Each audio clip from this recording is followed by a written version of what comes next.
Open your cerebral cortex and shift your lobes into upper beta phase, because you are going to have Bitcoin knowledge transmitted directly into your vestibulocochlear. Your host at Bitcoin Knowledge is Trace Mayer, an early Bitcoin advocate since it cost $0.25, but this is not intended to be investment advice. A doctor of jurisprudence, but this is definitely not legal advice. And an investor in core cryptocurrency infrastructure, including Armory, BitPay, Kraken, and Nitagio, but this is not a recommendation of those services. Here, you get fed via direct mind download with pure and free Bitcoin knowledge. Welcome to the Bitcoin Knowledge Podcast. This is Trace Mayer. Just some quick housekeeping before we get into this first interview. I'm rebranding the runtogold.com podcast. It's going to be the Bitcoin Knowledge Podcast. We got a domain for it, bitcoin.kn. Would love for everybody to share that with their friends. What I want to accomplish from this podcast is I want to have interviews with the top people in the Bitcoin world. I want it to be very objective. I want it to be very much something that you can forward to anyone who wants to really start learning about Bitcoin, whether they're new, whether they've been in it for a while. I want it something for everybody. And I want it to be a trusted source for investment professionals, lawyers, accountants, bankers, regulators, lawmakers. I want to be very objective. I want to, just present everything just how it is. No real agenda in that sense. Not going to be recommending services for the most part, even though I'm invested in some. I just want it to be a great forum for people to learn a lot of that type of stuff. So with that, we're going to start into our first interview. And so we'll start there. Bravo Tango Charlie Kilo, episode 100. This is your host, Trace Mayer, and we have with us Andy O5. He's a senior developer with Armory Technologies that develops the Bitcoin Armory wallet. Welcome to the podcast, Andy. Thanks, Trace. Good to talk to you. Yeah. So our topic for this podcast is going to be all about wallets. And this is 101. We're just starting off with the real basics. So, what is a Bitcoin wallet? How does it work? Well, a Bitcoin wallet is how you organize and protect your Bitcoin keys. That's your public key and your private key. And for those unfamiliar with Bitcoin, the keys are essentially the key to spending and receiving Bitcoins. When somebody sends you a Bitcoin, they send it to your public key. So everybody knows your public key, and hopefully only you know your private key. So there's a one-to-one relationship between public and private keys. And one of the effects of Bitcoin is now there is data in the world that is worth money directly. In the past, a hacker would have to take over your computer and do something with it to make money, maybe access your other financial data and take advantage of that in some way. But with Bitcoin, it's now a one-step process. Access your private key, take your money. So it actually has increased the amount of potential for hacking computers, and has also caused a great deal of increase in the technology available to protect your data. And one of the manifestations of that is a Bitcoin Armory. And we are working on many different features, and have already quite a few features that are designed specifically to protect your private keys for your Bitcoins that you own. Yeah, so I like how you get right into where the rubber meets the road. It's all about the private key, right? And you have to respect the keys. And at the end of the day, somebody's going to hold those keys, or somebody's, whether it's Coinbase or Circle or a bank or you as an individual. Somebody's going to hold that private key. Now, when we say private key, that's really just kind of a string of numbers, right? Well, it really is a number. It's a very large number. When we're talking about private keys, keep in mind, is just a big number. In technical terms, it's a 32-byte number. And well, how big is 32 bytes? 32 bytes is enough to assign a number to every atom in the universe. That's about how big 32 bytes is. So if you want to visualize what it means to have a private key, you can think of it as, I'm thinking of an atom in the universe. Can you guess the atom that I'm thinking of? And being able to guess that would be really hard. And so that's the security behind at the very base level is having a number large enough to enumerate every atom in the universe and keeping that a secret. And when we're talking about just guessing one of those at random, like that's pretty much impossible given the current laws of mathematics and the current laws of computer science and thermodynamics, etc. Like you can't just guess this number, this private key, right? Right, you can't, because that's another thing people concern themselves with is what if I have the same private key as somebody else? And really, that's equivalent to saying, well, what if I have thought of the same particular atom in the universe that somebody else thought of? You could try all your life and never have a collision of two atoms in the universe. But okay, so we're gonna get back to this, like how those numbers are generated, because we could get a quote unquote collision, and a collision is where two people have come up with the same number, right? Yeah, but that can't happen because of the size. Well, it could happen if, well, we'll get to it a little bit later, but it could happen if somebody chose to focus on the same atom, for example. Oh, well, yes. If you use some sort of, if you have poor entropy, yes, then that could definitely happen. And then that's the key behind entropy. While you do have the numbers involved in your private key are large enough, right, to enumerate every atom in the universe, is your method of generating that number going to expand that space? I mean, is it going to expand to fill that space? So if you say pick a random number, well, certainly somebody else could use the same method that you used to pick the random number and say do it as many times to get all the possible random numbers there are, and then they can put that in a database and try them all. And they'll have a collision with you if you did the same thing they did. So let's take an example of this.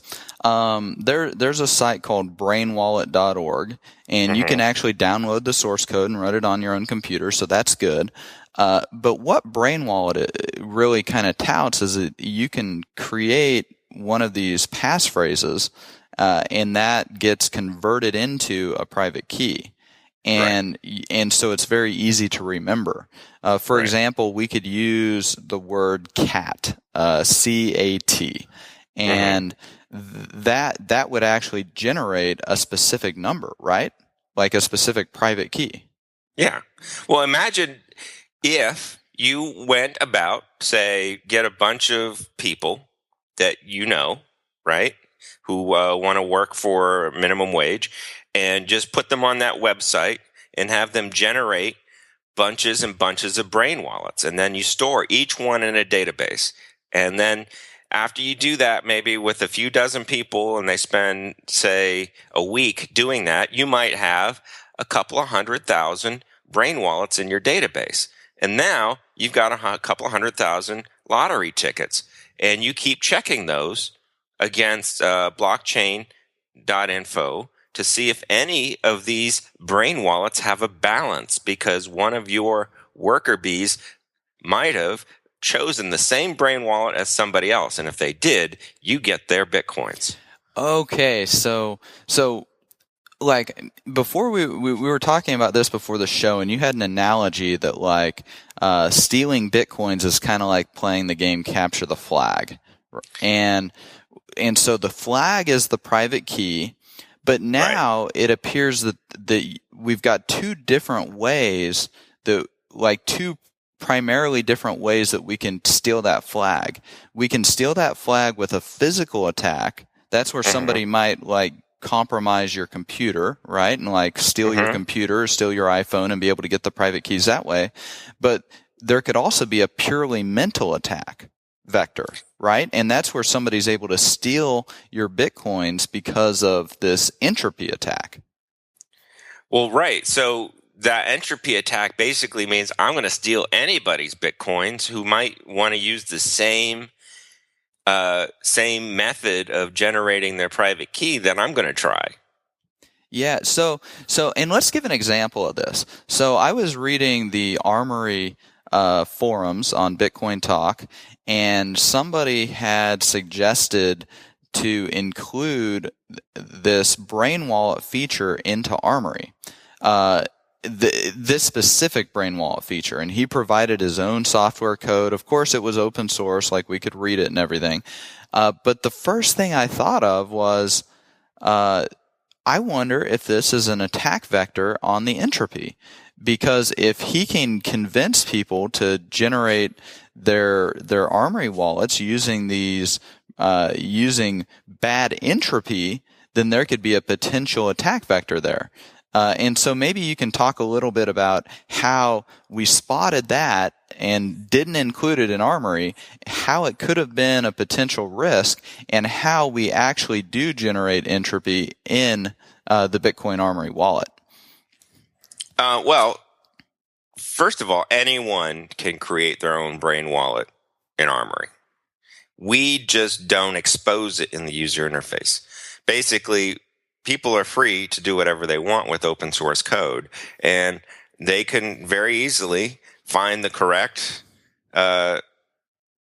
function call to generate a brain wallet and use it on a command line and do it that way. But we trust anyone that's savvy enough to do that is also savvy enough to understand the risks and to do it correctly. For instance, I use that same feature to generate my private key, but I didn't come up with a bunch of words. Instead, I took a deck of cards and I went through the first 40 cards in the deck, and I just wrote down the initials of the name of the card.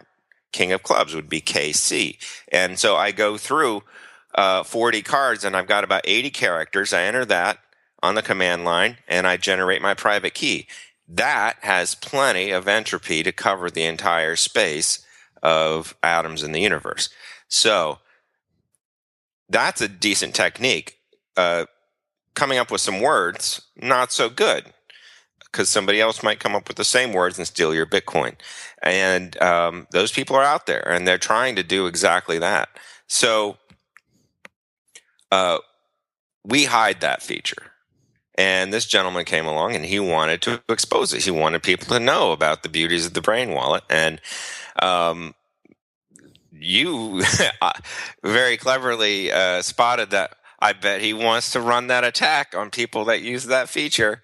And so really, we discourage that by hiding it from the user interface. And also, anytime you've heard the founder of Armory talk, Alan Reiner, if he's talking about private keys and entropy, he's going to warn whoever he's talking to about the dangers of brain wallets and the importance of entropy. And so how do we, so for a new user to Armory that is running it in the standard mode, so they're not even in advanced or expert, how is Armory generating the entropy for them? And how do we know that that's safe? Well, that Armory is not going to steal their flag? Well, one way you know it's safe is you can look at the source code. But I understand that for most people, looking at the source code is not an option. There's experts out there who have looked at the source code, and they're independent, and they have made comments. And if you read up on forums or go to the GitHub where the source code is stored, you can read other people's comments and read enough to trust it. We use the computer randomizer on the computers that the software runs. But we also go through and do the research to make sure that the random numbers generated on the various platforms that Armory runs on provides enough entropy. And then we also add a couple of extra layers just in case. So I won't go into the details of it, but even if a particular platform has poor entropy, then just in case, we compensate that for adding a couple extra layers on top of that. And so that's a protection against this potentially only mental attack. And in a lot of cases, people don't have any idea how the wallet software is generating the entropy, or whether the developer even took very good precautions to make sure that the entropy is being generated in this completely random type of way. Yeah. Well, about a year ago, I think it was sometime last year, there was a well-known weakness in a particular Android phone, and there was an attack against that weakness, wherein the attacker used the particular phone to generate millions of Bitcoin private keys, put them in the database, and then tried all those private keys, and he was able to steal Bitcoins from quite a number of Android users who had used the particular kind of phone, to generate their private key, because that phone did not have enough entropy. That was a successful attack. This attacker's database of private keys matched some Android users' private keys, and those users lost their Bitcoins. And that's what happens when you have poor entropy.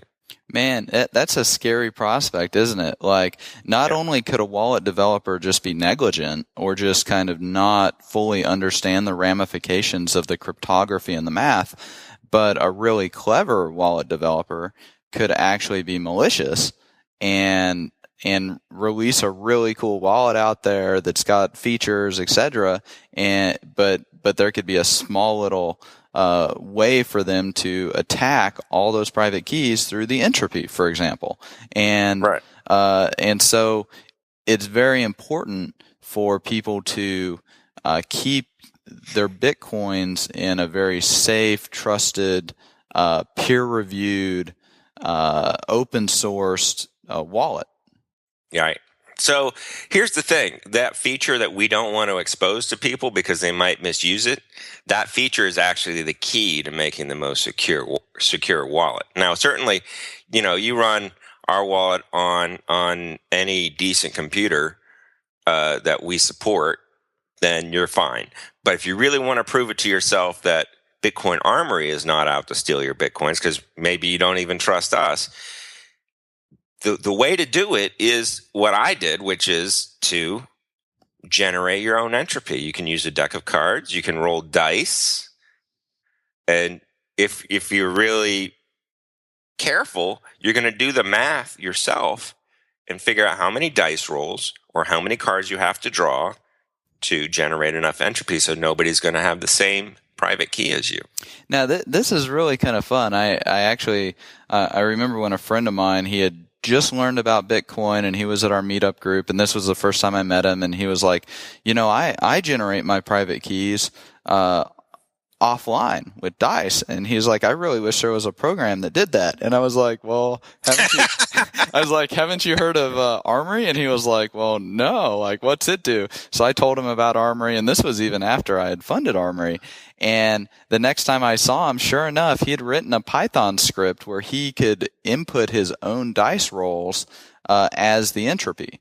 And, fast forward a little bit, and he's actually a developer now over with the Airbits wallet, the mobile wallet for iOS. And he's also contributed some to the Bitcoin Core.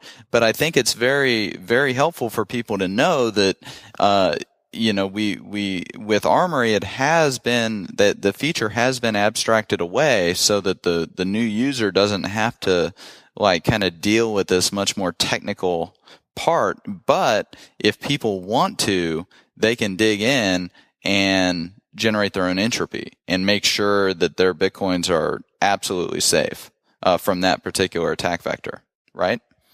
Exactly. Yeah. Now we just, I just hit on another topic, which is this difference between cold storage and hot storage. But I don't want to get into that in this episode. I just want people to be aware of those terms. We also have another term called coin control, and this has to do with like the exact Bitcoins that you're sending in a transaction, because some of the wallets really kind of jumble that, which can be an attack on your privacy, for example. So we're going to talk about that in a later podcast too.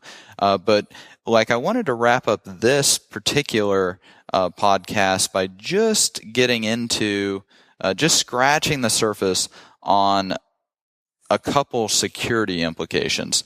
One, like, what is network security? And two, what is wallet security? And can you talk a little bit about how Bitcoin Core, or the Bitcoin QT client, focuses on that network security while the Armory wallet focuses on the wallet security? Well, as far as the network security, I guess what we're talking about is your ability to access the blockchain. How secure is your access to the blockchain? And we rely on Bitcoin Core for that. So when you use Armory, you're actually accessing the blockchain through Bitcoin Core. So we get to take advantage of the Bitcoin Core security features, and something that we don't have to deal with, because that happens through software that already exists. We don't want to reinvent the wheel. What Armory has innovated in is securing your wallet, securing your access to your keys. So we let Bitcoin Core secure access to the blockchain information, and Bitcoin Armory secures your access to your private keys. So a good way to kind of analogize this would be capture the flag. Your flag, that's the private key. That's the secret that you don't want anybody to know. Right. But then the blockchain, that is completely public. And so everybody's got access to that. But it's still important for you to make sure that you've got a correct copy of the blockchain, a blockchain that the distributed network has come to consensus on, because there could be potential attack vectors there also, right? Right. So one of the ways in which people have lost their Bitcoins is they've been tricked into sending Bitcoins to the wrong address. So it's that's where the network security comes into play. So rather than trying to steal your private keys, these attackers will feed you bad information about who's got what address, and they'll try to substitute their address for somebody that you are legitimately trying to pay. And that's what attacking your network security can do for you. It's basically a man-in-the-middle attack that prevents you from getting accurate information about the state of the Bitcoin network. Yeah, and that's we're probably gonna have to have another podcast with probably Jeff Garzik over at BitPay, where we talk a little bit more about all this network security aspects. So there we go. I think we've got a good overview of what wallets are. We've got public keys, we've got private keys. We understand that private keys are just a number. And that's a number that we have to keep secret, right? When we generate that private key, we have this concept of entropy, which is the randomness that we generate that with. Then we have coin control, so we need to be able to control which particular Bitcoins we're sending around. We'll talk about that later. Then cold storage versus hot storage. Because we can run Armory and generate all of these private keys. We can do that on a computer that we build with software that we download and verify, but on a computer that's never touched the internet, right? That's correct. And that's a big deal. Yeah. Yeah, and that's a really big deal because it really makes the attack surface a lot smaller. And then we got these security implications with the network security and the wallet security. So there we go. There's an overview about wallets, the really important part of the wallet, which is the private key, and that's where our Bitcoins are at. And at the end of the day, somebody has to hold those private keys. And what Armory does is it makes holding and generating and securing those private keys hopefully as easy as possible and as safe as possible. So there we go. That's episode 100. And thank you very much, Andy, for being on the Bitcoin Knowledge podcast, a senior developer at Armory Technologies, which is developing the Bitcoin Armory wallet. And we're going to be right back on with another episode going a little bit more in depth into some of these areas. So thanks, Andy. Thank you, Trace. Be sure to get a copy of the free Bitcoin Guide at freebitcoinguide.com. Got a question or suggestion? Record your voice at bitcoin.kn. Don't be shy. To help the show, share bitcoin.kn with friends, post about it on Reddit, and otherwise spam the interwebs. Your iTunes comments and 5-star reviews are very important to us. Please continue tuning in to the Bitcoin Knowledge Podcast, where we release interviews with the top people in the Bitcoin world. Now take some choline and let that Bitcoin knowledge consolidate.